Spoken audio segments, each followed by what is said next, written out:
Olá, boa noite, sejam todos muito bem-vindos ao Pode Estar. Um podcast que é feito para você, que como a gente sempre diz, né? Você pode estar bem, pode estar mal, mas não pode estar sem você. E como eu tô falando nessa segunda temporada, sem saber mais sobre você, sobre as suas emoções, sobre como você se sente.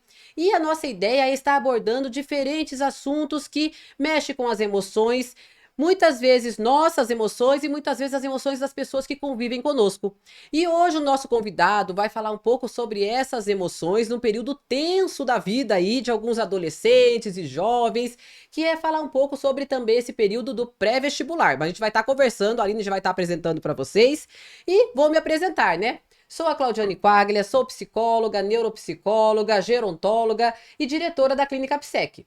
E estou aqui juntamente com a Aline Marcelino, que, como eu sempre digo para vocês, duas psicólogas e muitas perguntas, né, Aline? É isso aí.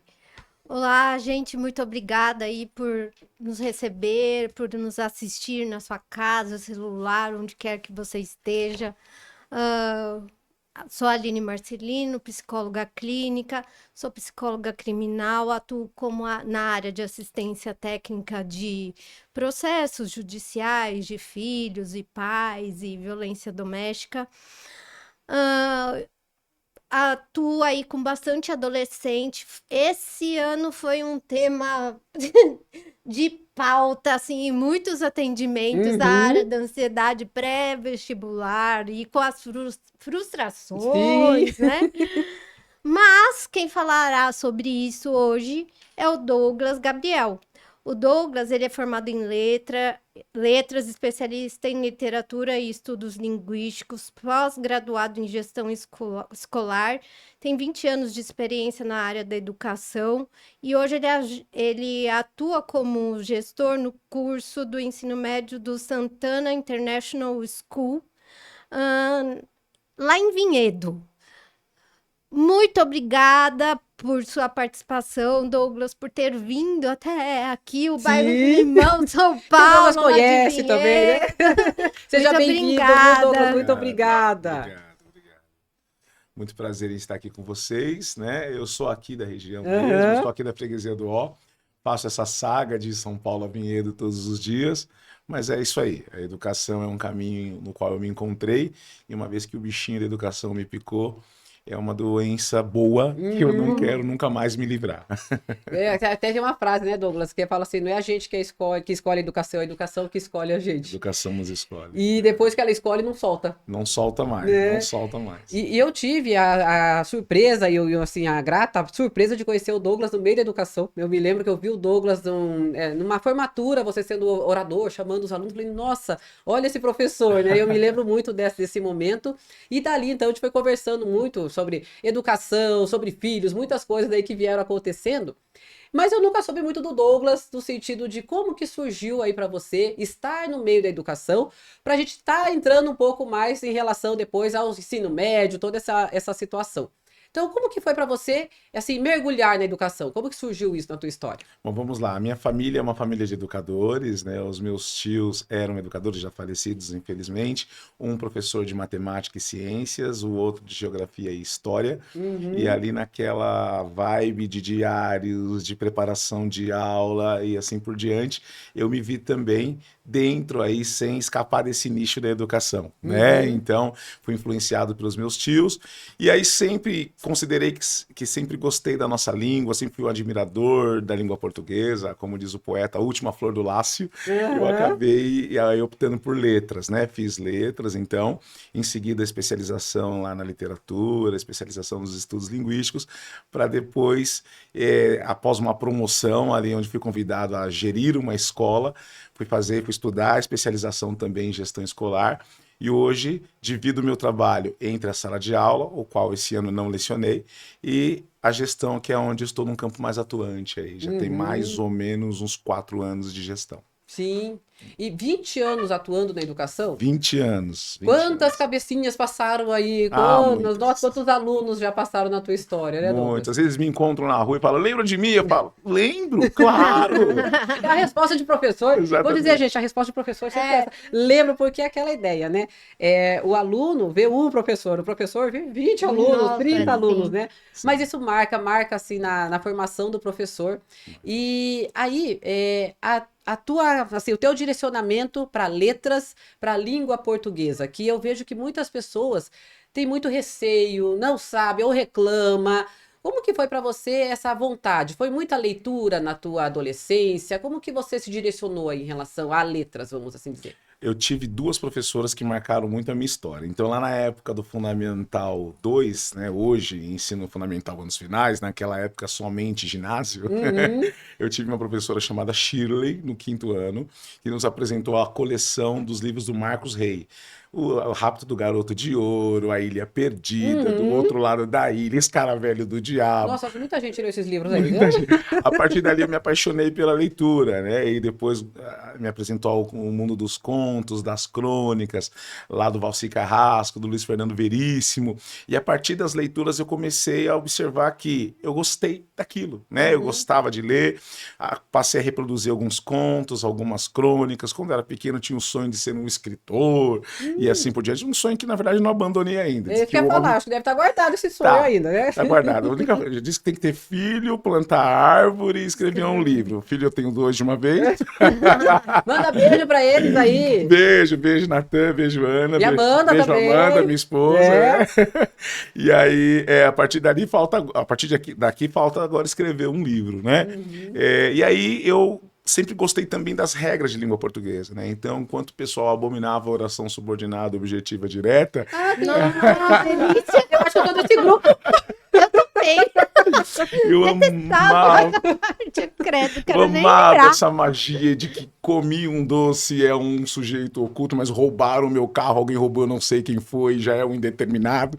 Então eu me apaixonei por essas regras e essas regras me fizeram escolher o meu caminho, né, das letras, né? Então é claro que a língua portuguesa tem o clichê, a língua portuguesa não é fácil, mas o brasileiro, infelizmente, ele não é muito adepto à sua própria língua, né? Por exemplo, os portugueses, eles gostam muito e têm orgulho de falar da sua própria língua, da língua portuguesa. O brasileiro, ele já fica meio assim, português é difícil, né? Uhum. Então, eu acho que o meu caminho dentro de sala de aula e até mesmo na gestão primeiro, para os alunos mostrar que a língua portuguesa, ela tem um nível de complexidade pelo alto grau de mistura que ela, né, se culminou, mas ao mesmo tempo que ela é muito interessante, é uma das línguas mais difíceis do mundo, e isso não é um problema, não tem que ser um problema para nós, e sim um orgulho, né? É muito mais fácil alguém que vem de fora dos Estados Unidos, por exemplo, ou melhor, alguém que vai para o Brasil, dos Estados Unidos falar inglês do que alguém que vem de lá falar o nosso português aqui, né? Isso para nós, eu tenho isso como uma honra, né? Que bom, que legal que é isso. Mas dentro da sala de aula eu tento mostrar isso para os alunos, o quanto a língua é especial, o quanto ela é fina, o quanto ela é rebuscada, né? E para os professores na gestão, de uma forma geral, mostrar o quanto ensinar esse português dentro de todas as áreas do conhecimento é importante. Ensinar português deixou de ser uma tarefa somente do professor de português. Hoje, todos os professores devem corrigir a gramática, a ortografia, estar por dentro daquilo que é língua, porque não adianta, eu sonho em português, eu penso em português, eu falo em português. Então, não tem como fugir dela. Abrace.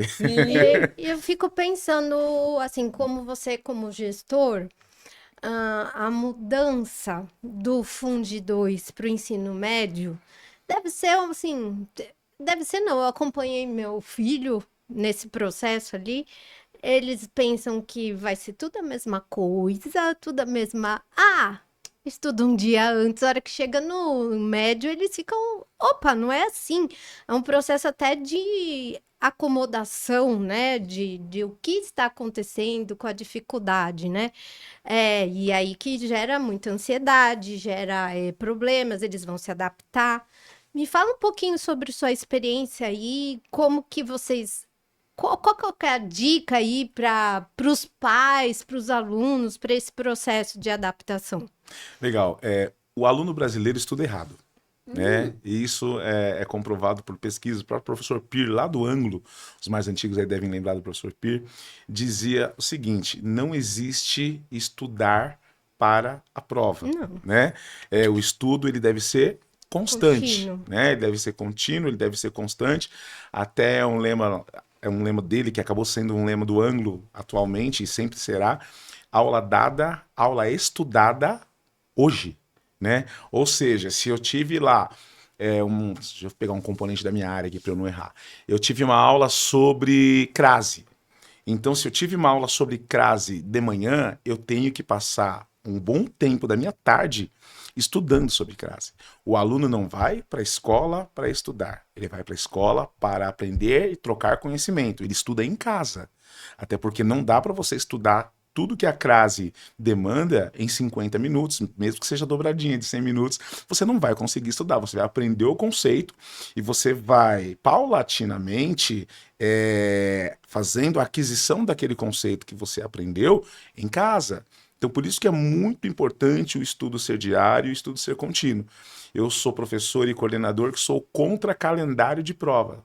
Não tem que ter calendário de prova. Tal dia vai ter prova daquilo, então por quê? O aluno ele vai se condicionar a estudar para Prova aquilo. surpresa? Não, também não precisa ser prova surpresa. Também o professor ele não pode ter aquela coisa do século XVIII de falar, peraí que eu vou dar uma prova surpresa porque vocês estão conversando. Tipo uma punição. Exatamente, não pode ser punição. O professor ele pode avaliar em qualquer tempo. O que é uma avaliação? Vamos lá, você está com febre, você vai ao médico e faz alguns exames. O médico não quer que dê a doença, mas ele também não sabe se aquela doença vai ser diagnosticada. O exame vai fazer o quê? Vai aferir. Por que prova tem sinônimo de exame? Porque o professor ele precisa aferir se o que ele está ensinando está fazendo sentido para aquele aluno e se aquele aluno está também estudando para que aquilo faça sentido. Então, ou seja, é um processo de aferição tanto do docente quanto do discente. Sim. Alunos e professores estão aferindo se aquele conhecimento está fazendo sentido ou não. Se eu marco uma data para aquilo, ora, eu condiciono o aluno a estudar naquele dia para aquela data. Sabe no celular, quando você esquece a senha, eles te mandam um código Do nada. do nada para que Ai, que você possa desespero. colocar lá? Aquele código, vocês são psicólogos, vão falar melhor que eu. Aquilo que a nossa mente pega para poder reter por um curto espaço de tempo, nunca mais a gente lembra. Aquele código que você colocou quando você esqueceu sua senha, você lembra hoje? Não lembro. Você não vai lembrar, aquele Você não código. tava Não, lembrando da senha, e né? vem, aqueles códigos vêm do nada no teu celular. E é só né? para aquele momento. Isso. 2 dias depois você vai lembrar? Não. Não, você não lembra. lembra. Se não lembrou a senha, vai lembrar. Me dá desespero quando vem aquele código. Eu falei, Jesus, eu não lembro aquele negócio. Prova Daí veio, agendada é a né? mesma coisa. Amanhã vai. Daqui 3 dias vai ter prova de crase. Amanhã eu estudo. Amanhã eu estudo. Você teve aula de crase faz um mês. Então você vai estudar amanhã, porque a prova é daqui 2 dias. Ou seja, você estudou para a prova, ó o código aí, ó. Daqui 3 dias você esqueceu. Sim. Mas e esse processo de ansiedade, de adaptação deles? É possível haver algo psicoeducativo, assim, sabe? Não só, agora acabou gracinha, acabou o jeito, agora é sério, agora é para valer, né? Mas algo que transforme, que conquiste esse aluno a estudar, que ele entenda a importância do estudar, porque assim, não adianta a gente falar com crianças, adolescentes, muito sobre um futuro muito longe. Eles ainda não conseguem, muitos deles, ter essa percepção, quando você tiver 50 anos, né? Para sua aposentadoria, né? Então, você tem que falar ali num processo mais imediato. Então, queria saber, assim, como que vocês fazem, assim, para lidar com esse processo adaptativo deles? O processo de estudo precisa ser condicionado, como eu disse, né? O aluno brasileiro ele não sabe estudar. O que as escolas atualmente estão fazendo? Aproveitando esses itinerários formativos, né, desse novíssimo ensino médio e colocando componentes de metodologia de estudo. Então, antes de pedir para o aluno estudar, de dar um comando para o aluno estudar, ensinar este aluno a estudar. Ou seja, a partir do momento em que eu ensino esse aluno a estudar, eu consigo mostrar para ele que ele tem autonomia para poder aprender. Então, é muito mais fácil o aluno chegar confiante para uma prova porque ele teve um acesso de como estudar para ela, do que ele pegar um monte de livros e achar que vai decorar tudo aquilo, né? Por exemplo, eu estudei 4 anos de letras. Se eu tivesse decorado tudo que eu vi na faculdade, eu não saberia absolutamente nada do que eu consigo ensinar hoje. Sim. Então, mostrar para o aluno que eu fui preparado ao longo desse tempo para poder estudar. Então, o que as escolas fazem? Eu coloco um professor, geralmente dentro da equipe, vou falar como gestor agora, pega aquele profissional dentro da equipe que tem aquela destreza para poder trabalhar os estudos, para poder trazer as metodologias, para poder mostrar os cases de sucesso de pessoas que foram estudando paulatinamente, a partir daí aplicar essa metodologia nas aulas de estudo e mostrar para o aluno que decorar não funciona, mostrar para o aluno que juntar códigos não funciona, mostrar para o aluno que de repente estudar temporariamente não funciona. Então é feito toda uma programação, lá no Santana mesmo a gente chama de trilha de aprendizagem. É feita uma trilha de aprendizagem onde o aluno ele vai percorrendo de uma maneira até protagonista e o professor só sendo mediador, e a partir dali, quando ele consegue entender que aquela trilha é o roteiro dele de estudos, ele estuda com a mesma metodologia para todos os componentes aí da área do conhecimento. Então, ou seja, até a forma de ensinar a estudar pode ser sistemática. O que não pode ser sistemático? Você demonstrar o conhecimento ou não. Eu não posso decorar a crase. Eu tenho que saber que antes do substantivo feminino, A de artigo e A de preposição não podem ser a. Eu tenho que ter um A com só. Eu vou à escola. A escola. Ninguém fala assim, eu vou a algum lugar, esse lugar é a escola. Eu vou à escola com crase. O sinalzinho substitui os 2 As.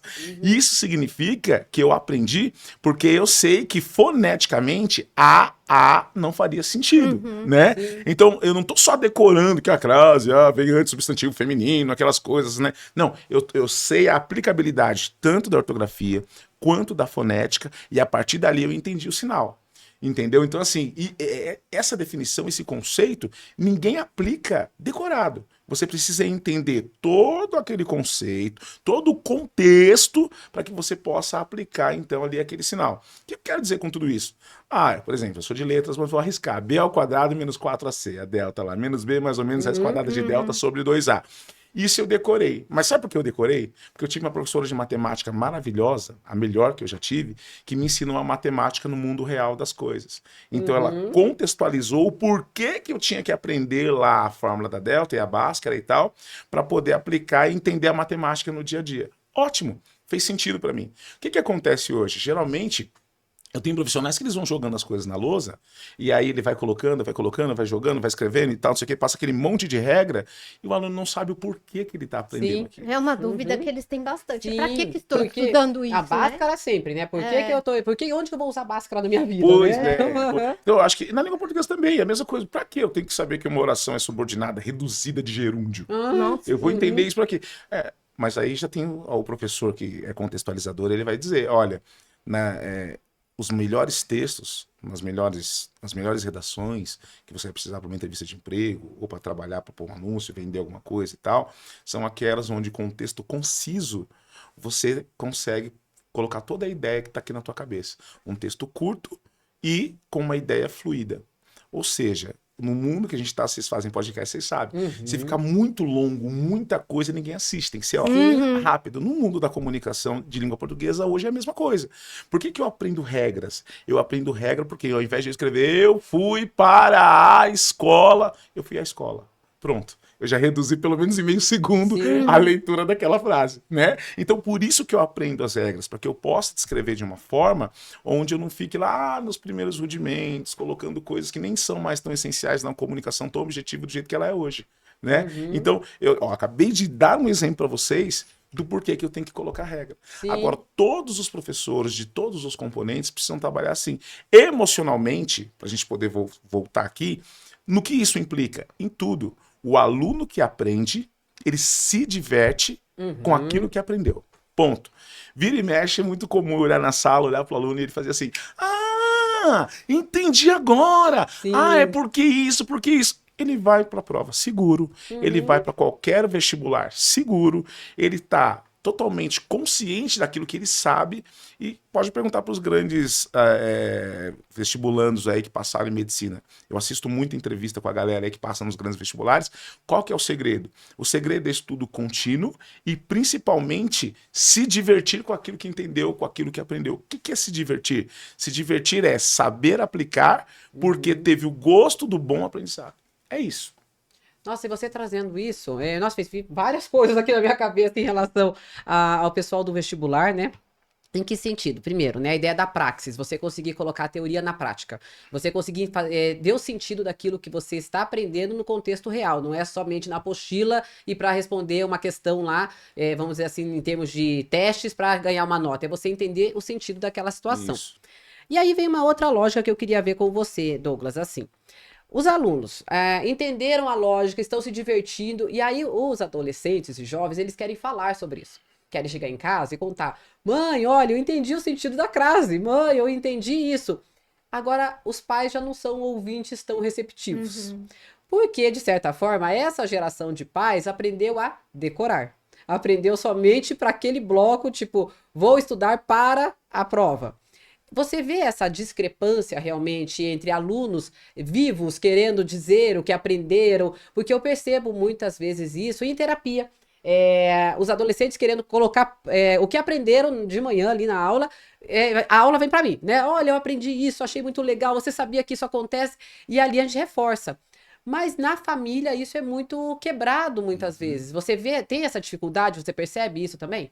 Muito. Hoje em dia, posso dizer que 80% das famílias não ouvem os seus filhos do ponto de vista acadêmico, né? Existe um filme, fica aí até a dica para quem quiser, Vou anotar. para quem quiser ver, é um filme antigo, é um filme da Disney, mas antigo, se chama Prova de Fogo. Não é o do bombeiro, tá? Esse aí eu assisti. Não é o do bombeiro, é o nome em inglês, chama Aquila, que é o nome da protagonista. É uma menininha, sem muito spoiler, tá? Só um breve resumo. É uma menininha que ela é super inteligente, estuda numa escola da periferia dos Estados Unidos, e essa menina, ela tem facilidade para soletrar. E o concurso de soletração dos Estados Unidos é muito sério, né? É um concurso até, assim, mesmo sendo crianças, quase que profissional, né? E ali ela tem essa facilidade para poder soletrar e etc. E ela chega em casa dizendo para a mãe que foi convidada para participar de um concurso e tal, só que a mãe tem 3 filhos. O mais novo, 4 filhos com ela. O mais novo é drogado, né? Tem problemas com drogas. A mais velha é mãe solo, né? E com 17 anos engravidou. O mais velho, o dos meninos, o mais velho é da aeronáutica. Então não tem tempo de ficar em casa. E ela é viúva. Tá. Então, quando a menina vai conversar com ela coisas de escola, ela, como diz o português popular, pouco se lixa. Ela pouco se lixa, tá. Enquanto você estiver lá soletando, eu vou ter que tirar seu irmão da cadeia, ela fala. Então, ou seja, isso é uma realidade, isso é muito bom, porque é uma realidade que acontece em praticamente, assim, uma grande porcentagem dos lares nos dias de hoje. Os pais se veem muito preocupados com o trabalho, ninguém está dizendo que o pai não tem que trabalhar, a gente entende. Sim. Muito preocupado com o trabalho, muito preocupado com a vida cotidiana e gera pouco espaço para entender a dúvida do aluno, do filho, para perguntar o que ele viu na escola, para verificar se de repente ele pode ajudar com alguma coisa, ou então até ouvir o filho entusiasmado porque aprendeu e porque pro pai, tanto faz, né? Então isso acontece muito. Uma coisa que a gente percebe é que agora, como gestor, no final do ano, os pais querem saber de nota. Nota. Assim. Meu filho, quantas vermelhas tem? Vai passar, não vai? Principalmente na escola particular, né? Sim, Agora, conselho de classe. exatamente, durante todo o ano letivo, assim, quando vem para saber de número, de nota. E depois, mais ou menos, mais para frente, eu quero colocar um conceito que eu acho que é uma coisa que o Brasil vai acabar caminhando e eu acho isso muito bom, que é o conceito de rubrica. É você não ficar matando o aluno emocionalmente com 1, 2, 3, 0, 10, 7, 8, 9, e sim com rubrica, acima do básico, aperfeiçoou-se. Falta conteúdo X para poder aperfeiçoar. Igual tem no infantil, né? E É. o que tem no infantil, para mim, deveria ir até o superior. Sim. Essa questão numérica, avaliar a pessoa como um número, para mim, hoje já é obsoleta, né? Então, eu acho que isso faz com que o aluno entenda de uma maneira até mais eufêmica, mais suave, que ele precisa melhorar naquilo, que ele precisa melhorar nisso. Aí você vai lá, corrige aquele canetão vermelho, 4,5. E puxa, errou isso, errou aquilo. Pelo amor de Deus, né? É, e eu vejo eles, no fim das contas, fazendo contas, Sim. né? Olha, se eu tirar 4,5, eu passo, porque aí arredonda a nota. E para eles tá bom, É muitas isso. vezes. Números. Ou então gera um processo contrário. Tenho que tirar 9. Se eu tiro menos que Aham. 9, tirei 9, já atendi alunos, tirei 9,5 na prova e eu ia comemorar. né? Aí eu olho assim que eu aprendi uma coisa, eu nunca comemoro nada antes de perceber o que é aquilo para o paciente, porque eu já dei muitos foras. Aí eles vêm e falam assim, ai, que raiva! E eles ficam mais com raiva do meio que faltou do que os 9,5 que conquistou, né? Porque fica naquele, não, tem que tirar, tem minha nota, tal. E aí gera um processo de ansiedade bem grande, né? Neles, ou de pouco caso, né? Assim, passei, tá bom, né? Não sei qual a sua percepção, assim, em relação a isso. E muitas vezes essa questão aí da ansiedade de nota vem por conta dos pais, né? É como vocês falaram, os pais foram admoestados assim, né? No nosso tempo e ainda hoje, 0 a 10. Então, esse 0 a 10 causa uma pressão muito grande na cabeça do aluno, na vida do aluno. Até aquela fala famosa, né? Ai, pai, tirei 9,5 na prova. Por que você não tirou 10? Não é mais que a sua obrigação também, né? Ou não é mais que a sua obrigação. Tem pai que chega para mim, como coordenador, e fala, ó, não aceito esse 7 aqui, eu não aceito esse 8, eu já falei para ele, aqui é só 9, aqui é só 10. O que adianta? Ele tira 9, 10 e, de novo, a gente volta no que a gente começou. Daqui um mês, pergunte para ele sobre aquele conteúdo que ele tirou 9. 2% dos alunos vão saber. O estudo vira aversivo, né? Sim. Em vez de você conquistar ali seu filho e mostrar a necessidade e quanto você pode crescer aprendendo aquilo, vira um castigo. Vira. Né? Então vai estudar. Você quer virar, você tem que estudar tantas horas. E essa geração, ela não é mais a nossa, né? A gente, perdoe a expressão, mas nós éramos bobinhos, né? A gente era uma geração que pouco questionava, não tinha acesso a informação nenhuma. Nossa, Essa geração de hoje, o meu filho tem 8 anos, a Claudiane bem conhece. O Natan, às vezes, quando acontece alguma coisa que a gente não sabe na televisão ou no celular, é ele o nosso técnico. Ele vai lá, ele arruma em questão de segundos, né? Coisas que eu, basicamente, me considero um cara tecnológico, às vezes não consigo resolver. Esses dias ele mudou o idioma lá na televisão e colocou lá no idioma que ninguém conseguia voltar. Filho, arruma aqui. A fluência digital, em 5 segundos já tinha arrumado. Sim. E isso para todas as áreas. Se eu disser para um aluno hoje assim, olha, gente, vocês precisam sair daqui bem informados, né, para que vocês possam fazer um ensino superior de qualidade, para que vocês possam aí ter um nível profissional legal e tal, não sei o quê. A primeira coisa que o aluno vai me dizer é o seguinte, o meu pai, ele é pedreiro, o meu tio é advogado, o meu pai ganha mais do que o meu tio. Porque o meu pai, ele ganha por obra e ele cobra um valor X. O meu tio, se ninguém procurá-lo por causas que tem para poder defender, ele não consegue ter salário. Então me explica por que eu não posso sair daqui e ser um bom pedreiro tenho que ir fazer o direito porque é algo que a sociedade implementa. O discurso deles hoje é assim. Sim, já ouvi isso. Você não tem como engambelar, olha, não sei o que, não sei o que. Não, o aluno, ele sabe muito bem questionar.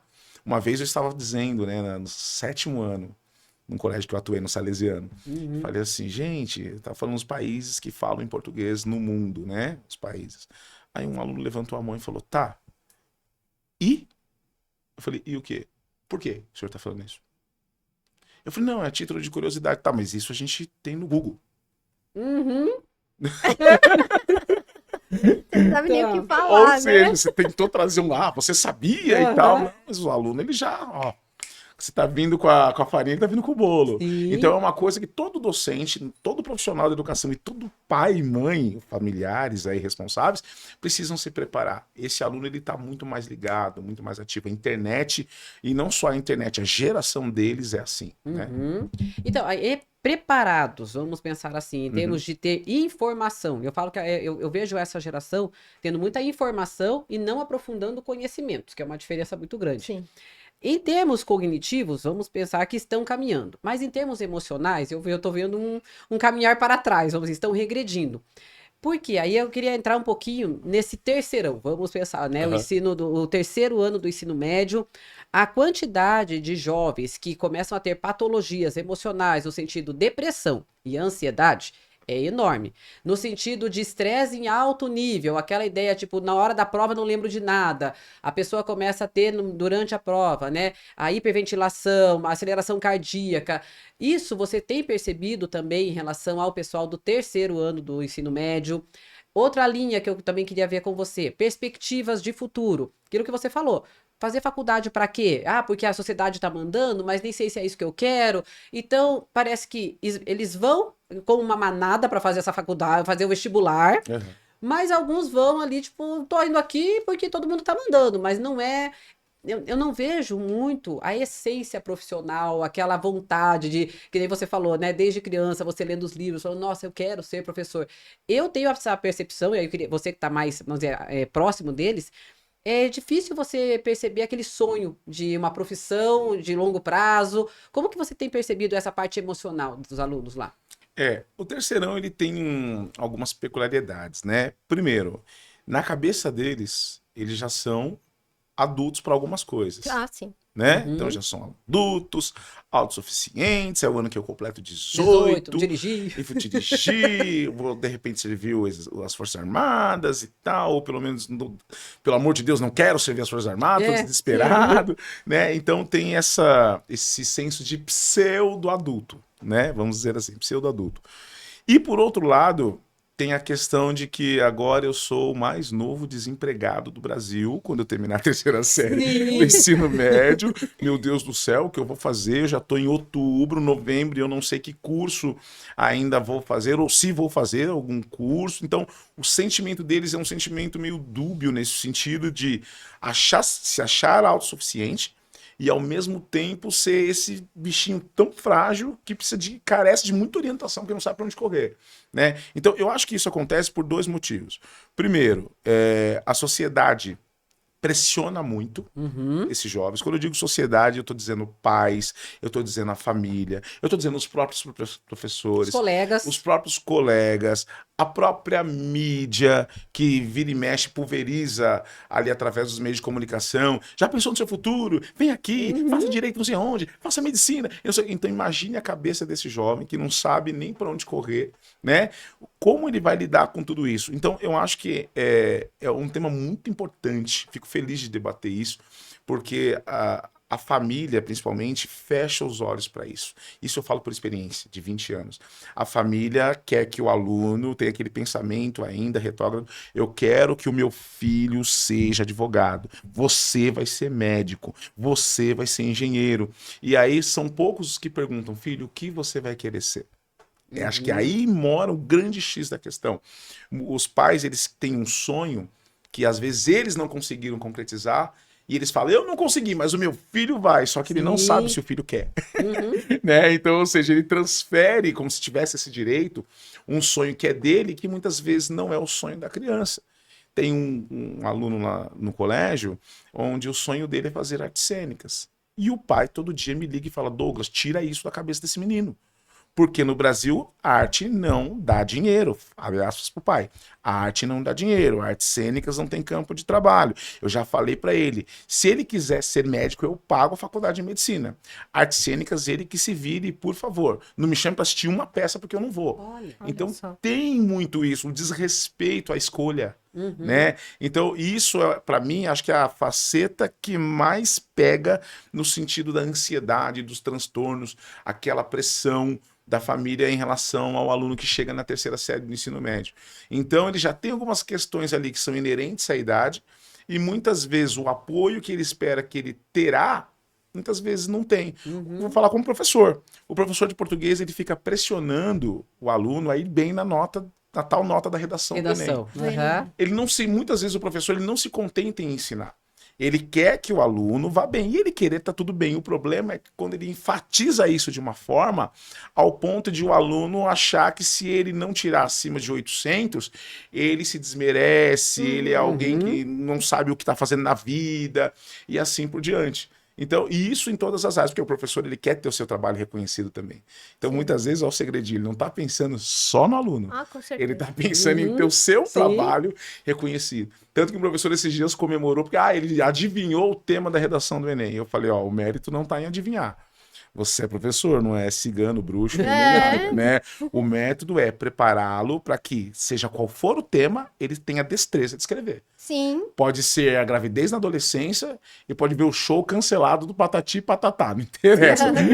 Ele tem que ter a destreza para escrever sobre qualquer texto, porque ele sabe como discorrer. Agora, adivinhar não faz muito sentido se o aluno não sabe escrever. É Então verdade. é isso. E aí, esse processo também de mudança, porque às vezes eles saem do ensino médio e não sabem ou não sabem o que querem, ou querem um curso muito difícil, ou tem sonho de entrar numa faculdade pública, né, uma universidade pública. E aí eles vão pro cursinho. Você já foi professor de cursinho? Já. Né? E eu vou te falar, quando eu fiz cursinho, foi o período que eu aprendi muita coisa que eu não aprendi na escola. Aham. Justamente por ser aquela aula engraçada, aquela aula divertida, que apaixona.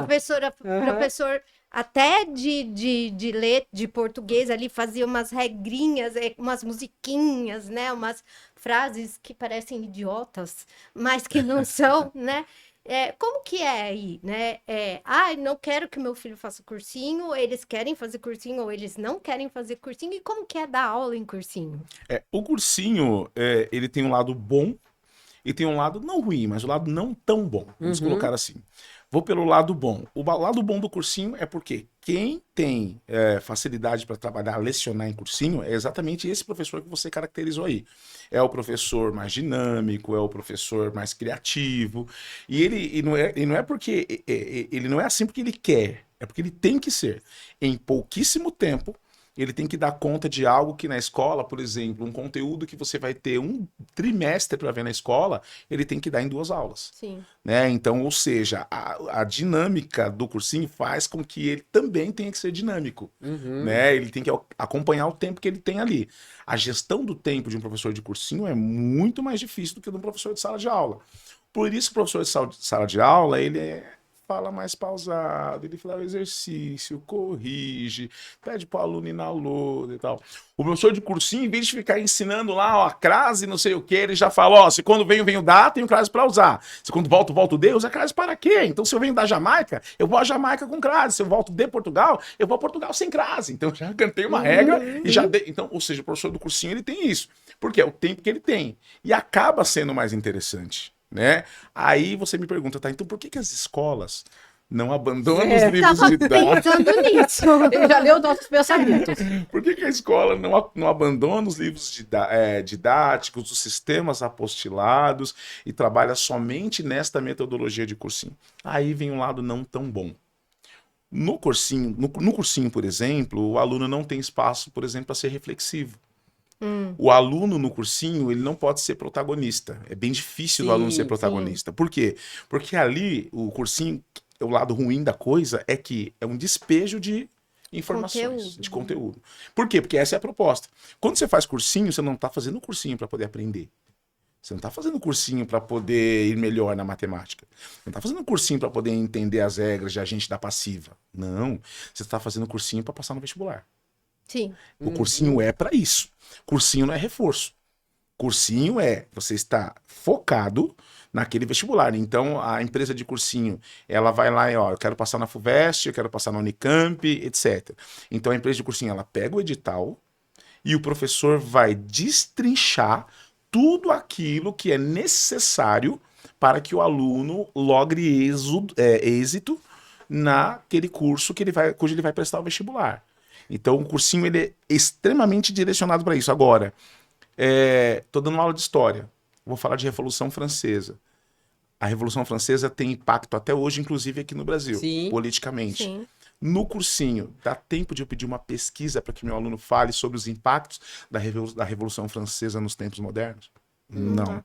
Podia ter um meio termo aí, né? Eu tenho a impressão que eles estão criando esse meio termo, porque o que, que a gente percebe muito? Tendo aulas no ensino médio com os professores e vendo vídeos no YouTube dos cursinhos. Eles estão Sim. fazendo muito isso. Os aí, próprios alunos. os próprios alunos, com certas dificuldades, química, física, carca o vídeo lá, daí aquele professor de cursinho que tá fazendo, eles dão muita risada. Eu vejo assim, no fone, né? Nossa, como é bom esse professor, eu queria ter esse professor direto, mas por quê? Ali é uma pessoa que não está tendo interação com o aluno e está trazendo todo aquele showman, vamos Sim, assim dizer, em sim. relação às aulas, né? Eu vejo que os alunos talvez estejam procurando esse caminho entre ter a aula no regular, vamos assim dizer, no ensino médio, Sim. primeiro, segundo e terceiro ano, mas tendo esse caminho atrelado com as mídias. E isso, desculpa te cortar, Cláudia, isso pode vir para a escola. Sim. Por que eu não posso ter um profissional que trabalhe numa gestão de tempo, né, tranquila, mas que tenha essa pegada de dinamismo, né, sem nenhum confete jogado em cima de mim mesmo? A filha dela foi minha aluna, Sim. né? Então, acho que ela pode ser minha testemunha. Eu procuro trabalhar assim. Né, eu tenho um certo sucesso aí durante o tempo que eu leciono, porque eu trago essa questão de chamar a atenção do aluno e ao mesmo tempo de também colocá-lo no centro do processo. Então, se eu vou ensinar o realismo de Machado de Assis na aula de literatura, vamos lá, eu sou o Bentinho e a Daniela que está aqui do meu lado é a Capitu. Isso. Então, a partir daí, nós vamos dramatizar Bentinho e Capitu. Quando chegou na hora do traiu ou não, aí é a hora que eu falo, agora vocês vão ler o capítulo tal, porque é interessante esse. Ó, eu tô fazendo 3 coisas. Eu tô colocando eles no centro da aprendizagem. Eu estou trazendo uma linguagem mais aproximada deles para uma época que é lá remetente ao século XIX. E eu estou, ao mesmo tempo, fomentando o gosto à leitura, porque na hora do vamos ver do desfecho, eu não contei, então o aluno vai ter que ler. Então, estou dando um pequeno exemplo dentro da literatura que eu posso atrelar uma questão de cursinho e, ao mesmo tempo, ter o tempo que a escola determina para que o aluno aprenda e esteja dentro do processo. Então, assim, como gestor agora, é fácil encontrar profissional assim? Não. Não é fácil, né? É muito difícil. Ou o professor é muito livresco, muito conteudista, ou o professor, às vezes, também acontece, é brincalhão demais. Sim. E aí ele começa a falar de Capitu e de Bentinho, no final da aula tá jogando xadrez com os alunos e desfocou tudo. Então, realmente é difícil. E também um ponto importante hoje, que é o uso da tecnologia. Que agora foi até proibido, né, pelo Congresso aí, o uso de celulares nas escolas. Entendo, mas eu acho que é uma coisa que às vezes a gente está nadando contra a maré. Porque como que a gente vai tirar o celular das nossas vidas? Ó, estamos aqui com o celular na mesa, né? Ou o celular à mesa, como você falou, Não, de crase. Fica tranquilo. Na mesa também, pode falar, sem problema. Mas por que não usar a favor? Né? Entendo que eles estavam demais jogando durante a aula, ou assistindo vídeo durante a aula, mas encontrar um meio, né? Ali, assim como o professor de cursinho e o professor conteudista, encontrar um meio termo, mas de usar a tecnologia ao favor. Essa é minha percepção como psicóloga, como mãe. Agora, e a sua percepção como gestor? Professor, né? Se se a tecnologia está ajudando, não está ajudando. E aí, até contribuindo com a pergunta da Aline, né? Além de gestor, professor de língua portuguesa, os danos que isso está causando. Pai, né? E pai. Nossa, pai. Agora, é pergunta multi, né? Os danos que eu tenho a percepção que na escrita, no vocabulário, na argumentação, na fala, tá muito complicado. Tá horrível. Eu acho que dói teu coração quando você vê algumas coisas nesse sentido, né? Exatamente. Bom, é uma pergunta que desde o bolacha ou biscoito, acho que é a segunda maior polêmica que a gente tem. Bom, eu concordo com você, tá? Muito educador essa hora vai querer me matar, né? Eu sei disso, né? Mas assim, tem uma coisa que eu não tenho medo de expressar minhas opiniões, mesmo que elas não tenham consenso aí da grande maioria. Eu acho que no mundo de IA, no mundo de tecnologia, no mundo, né, dessas inteligências artificiais que estão todas aí, não tem como fugir e não queremos fugir. Por quê? Porque tudo que é evolução se vem para um sentido de facilitar a nossa vida. É bom? Alguém fala, nada a ver, tem que tirar o celular, abolir o celular, o negócio é caderno, é livro e Na tal. minha época. Na minha época era isso. Eu falei, então por que você tem uma BMW? Eu compro uma charrete. Adorei a resposta. Compre uma charrete. Adorei. Você tem uma BMW e tá reclamando de tecnologia, seu carro faz até café, querido, né? Compra uma charrete. Então, o que eu quero dizer com isso? Eu quero dizer que sim, o celular, as tecnologias de uma maneira geral, elas são hiper importantes. E não vai ter como fugir disso. A grande questão é que, vou dar um exemplo bem prático, tá? O nosso vestibular, por exemplo, não tem IA. O nosso vestibular não tem celular. O nosso vestibular, a provocação do raciocínio de uma redação dissertativa argumentativa, que é o modelo Enem, o teu celular na hora da prova, você não vai poder utilizar. Né? Então, ou seja, por que eu tenho 1% ainda da defesa de que muita coisa tem que ser no papel? Porque ainda o nosso sistema, tô focado, tá? Principalmente o nosso sistema de seleção para vestibulares, os grandes vestibulares e tal, eles ainda são no papel. Ah, mas tem vestibular que é online, tá? Mas pega a Unicamp, pega a Unesp, pega a USP, né? Então ainda tem a necessidade de você ter lá a escrita para o vestibular. Um outro ponto que a Claudiane tocou, como professor de português agora eu vou falar. A grande questão é que os nossos alunos brasileiros, eles escrevem muito mal. Sim. Né? As avaliações externas estão comprovando isso. Tem países da África, por exemplo, que falam em português, que têm na mesma convenção linguística que nós, que performam muito melhor do que nós brasileiros. Países que não têm infraestrutura, que até alimentação falta água e performam melhor do que nós. Né? Ou seja, o brasileiro, como eu comecei a falar com vocês, ele já não dá muito valor à língua. E aí, de repente, eu vou lá e fico somente digitando aquilo que o sistema já corrige e assim por diante, eu tenho problemas. Sim. Sabe o que eu fiz em casa? Rapidinho. Eu desconfigurei o meu corretor. Eu tirei a configuração do corretor, porque eu quero perceber se escrever errado ou não. Fiz isso em casa e fiz isso no meu trabalho.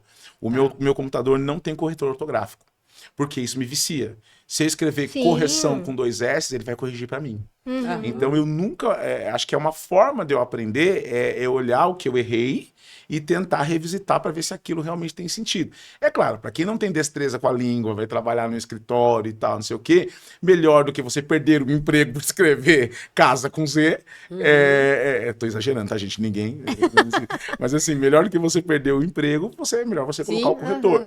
Mas eu acho que tem esse único ponto. O vestibular e a questão também da escrita, né? Esses dias numa redação, o professor de português lá do Santana veio me trazer, o aluno escreveu VC, ao invés de você numa então avaliação. Sim. Né? Então, assim, a fluência digital, ela tem um lado bom mesmo, e tem uma partícula aí que, de repente, a gente poderia, de novo, fazer um meio termo. Por que não um aplicativo que trouxesse a diferenciação da linguagem falada para a linguagem escrita? Da linguagem fonética falada para a linguagem discorrida? Então, ou seja, um aplicativo que mostrasse isso. Sim. Né? Eu tô até com uma ideia, e vocês estão me inspirando bastante Aí, ó, aqui fica hoje. dicas para todo mundo. Eu tô até com uma ideia de fazer alguns vídeos, sei lá, no YouTube, no Instagram e tal, com pequenas dicas ali de português, justamente para poder ir mostrando ali em pílulas pequenininhas a diferença, porque acho que alguém tem que começar a fazer isso para a gente poder ter as duas formas aí de uma maneira um pouco mais combinadas, tanto a parte escrita quanto a parte digital. Sim. Nossa, auxiliaria muito. Você falando isso, eu lembro que lá atrás, quando fiz concurso público, né, tinha os livrinhos do professor Pasquale, né? Isso. Nossa! Eu tenho até hoje o livrinho do professor Pasquale, mas até eu falei pro meu filho, tem o livrinho do Pasquale. Ele olhou e falou, nossa, que coisa mais velha, né? Mas coitado, aquele livrinho tá todo riscado, assim, né? E realmente me ajudou muito, mas aí eu vejo que para a pessoa, para a geração hoje, pegar o livrinho do Pasquale é um negócio chato, eles não veem graça mais nisso. E realmente acredito que falta profissionais para poder trazer essa lógica nesse contexto atual, porque o Pasquale é lá de 1990, lá atrás, né? Então não tinha nem o contexto da sociedade atual.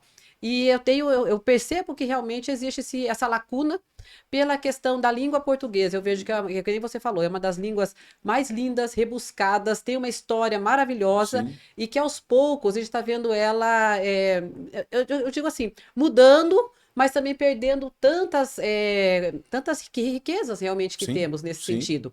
E em relação, como você falou, né, às mídias, os adolescentes escrevem muito WhatsApp, enfim, toda hora. Uhum. Eles já identificam quem é velho e quem é novo só pela mensagem, né? Sim. Meu filho fala assim, mãe, todo mundo sabe que você já é velha, só pelo jeito que você escreve a mensagem. Que eu coloco ponto, eu coloco vírgula. Sim. Ele falou, Começa com com letra letra maiúscula, maiúscula. porque eles Ele- acham por que que você Absurdo. Como começa com assim? letra Ele falou assim, você tem que estar maiúscula. mais antenada com o povo, tem que escrever. Eu falei, eu não sei escrever desse jeito. Então, é diferente ver essa lógica e na minha cabeça fica aquela ideia. Mas o que que vem pela frente? Será que vai ser dessa forma a comunicação? Não digo jogando fora, mas deixando para trás tantas lutas, tantas riquezas em relação à língua portuguesa? Você Sim. percebe isso também? Percebo. Essa é a minha grande crítica em relação à tecnologia. Uhum. É isso que vai ser difícil a gente encontrar, esse meio termo onde eu conserve a riqueza da língua e, ao mesmo tempo, eu dê fluidez digital para ela, né? Então, eu quando mando uma mensagem, tanto para minha família quanto para o meu grupo de professores, etc., eu mando sempre com português não formal, né? Sim, Mas eu mando sim. com um português correto. Então, por exemplo, eu vou mandar um recado que amanhã haverá reunião de pais, então os professores têm que trazer, sei lá, as notas para poder mostrar para os pais. Então, eu não vou mandar assim, ó, pessoal, vocês vão ter que trazer as provas aí, porque os pais vão vir. Então, vocês fiquem espertos aí. Fechou? Pode Valeu. pá? Pá, fechou? Pode Entendeu? pá. Pode pá, né? Tal, não sei o quê. Como eu mando? Olá, vírgula, professores, que é o vocativo, né? Olá, professores. Amanhã haverá reunião com os pais. Não se esqueçam de trazer todos os materiais. Beleza? Esse beleza eu não escrevo BLZ, eu escrevo beleza mesmo. Só que beleza, se fosse uma comunicação formal, não cabe. Mas eu tô imitando no WhatsApp a minha fala, não é porque eu tô imitando que eu vou cometer um barbarismo, ir lá e escrever menos, seja, e etc, né? Então, beleza? Ó, aguardo vocês. Fechou? Abraços. Acabou. Então, eu nem fui formal, e ao mesmo tempo não fui tão desprezível com a nossa língua. Então acho que a língua, como todos os outros componentes que você precisa de uma fluidez mais analógica, precisam ser respeitados, entendeu? Mas essa geração, eles não entendem isso. Não. Eu brinco com eles que Dia dos Pais eles escrevem: pai, te amo. Mãe, te amo. Pai, você é tudo pra mim. Não, mas eu não escrevi assim. Eu escrevi: pai, você é tudo pra mim. Eu falei: se você não colocou a vírgula, eu tô lendo. Não, aí teve um que falou: ah, mas o Saramago escreveu lá o Evangelho segundo Jesus Cristo e ele não usa ponto, nem vírgula, nem nada, e todo mundo entende o que ele escreveu. Eu falo: você tem a mesma bagagem que Saramago tem? Vamos se comparar, né? Você é o Saramago, quem é quem aqui? O Saramago ganhou o Nobel de Literatura, não te desprezando, mas já chegou lá. Eu tenho 20 anos de letras e não cheguei nem perto. Então, tentar mostrar isso para ele. Então, eu acho que isso é um grande desafio. Se você me perguntar como fazer isso, eu não sei. Mas acho que a gente tem que encontrar, de novo, esse meio termo. Sim. E indo um pouquinho para a área, vamos assim, dos transtornos de aprendizagem, Sim. dificuldades, né? Como professor, principalmente como gestor, como que você percebe, e os professores, aqueles alunos que têm uma dificuldade muito grande em relação, principalmente às aprendizagens, tanto na linguagem como na matemática, alunos que já apresentam dificuldades, vocês já conseguem ter aquele olhar um pouco diferenciado, acolher esse aluno, os alunos com dislexia, disgrafia, tudo isso. Aí eu falo do Douglas gestor. Esse acolhimento, e nesse período, vamos pensar, pré-vestibular, como que vocês lidam com esses alunos que, de certa forma, alguns estão super focados, temos que ter notas, passar, e tem alguns que estão lá na outra ponta, no sentido não consigo mesmo, já tenho um laudo, não, né? Como que é para vocês aí em termos de escola, gestão e profissionais? Até só completar ali, é uma questão de prova adaptada, né? Porque chega no vestibular, no Enem, não tem prova adaptada ali para o seu laudo, né? Para o seu diagnóstico. Então, eles passam aí bom período, né? Com o laudo, fazendo prova adaptada. E aí chega aí essa fase, acabou, né? A brincadeira. A brincadeira não. Entendo que é necessário, mas acabou ali esse processo de que auxilia, né? Eu sou um ferrenho crítico das licenciaturas brasileiras nesse sentido, do curso de licenciatura. Por Uhum. quê? O curso de licenciatura, eu já dei formação para professores, já trabalhei no ensino superior como professor de licenciatura. O curso de licenciatura, ele não te dá base para trabalhar com aluno especial. Não dá. Não dá. Uhum. No Brasil, mas e a USP? Nenhum. Você pode fazer licenciatura em letras, matemática, ciências naturais, ciências da natureza e tal, não sei o quê, ciências humanas.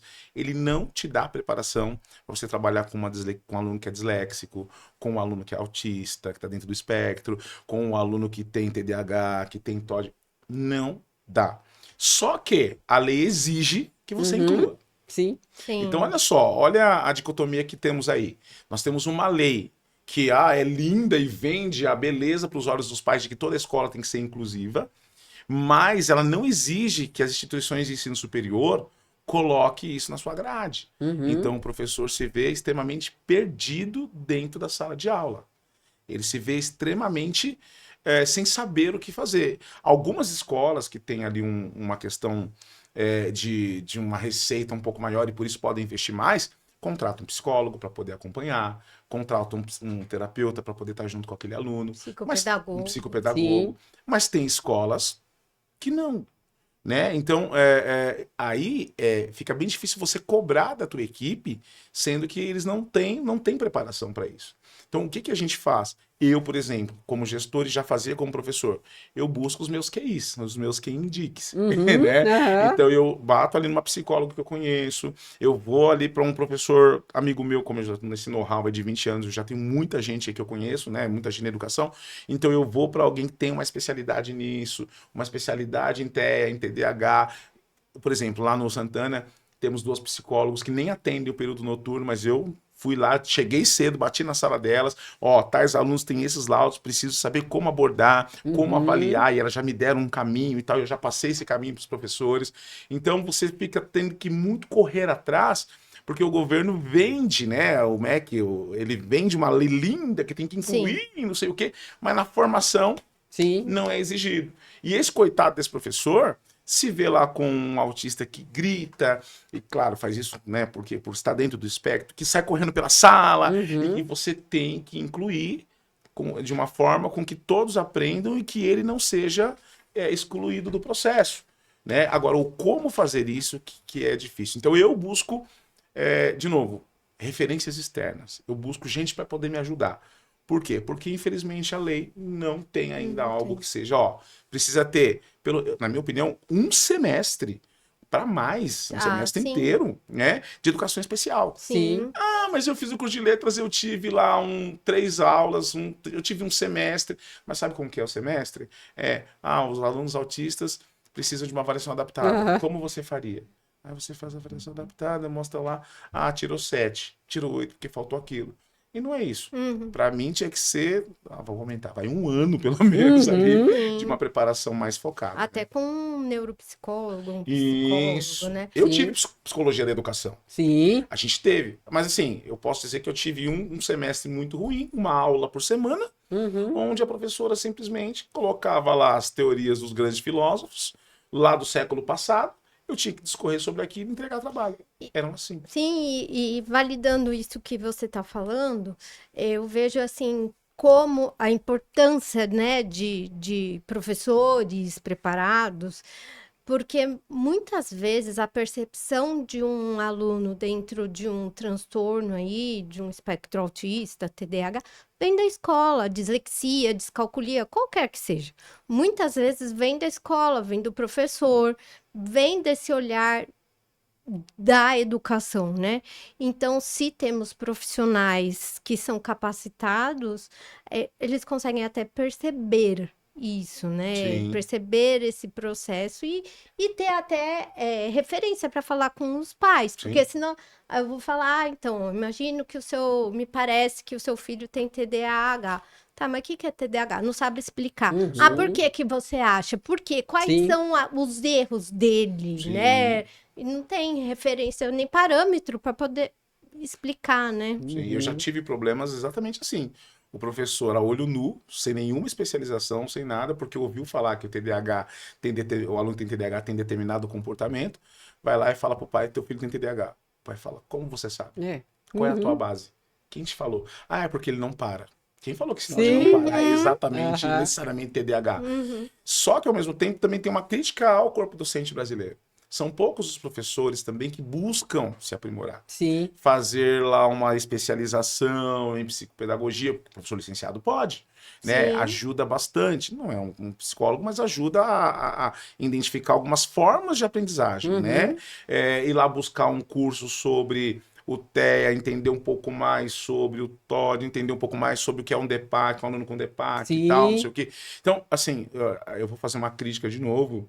A classe docente no Brasil, principalmente no ensino básico, é uma classe muito acomodada, né? O professor Pierre, de novo, do ângulo, falava exatamente isso. Um médico que tem uma tomografia lá dos anos 90, se for agora, talvez essa tomografia ele não consiga interpretar, porque ele parou de estudar e não se evoluiu.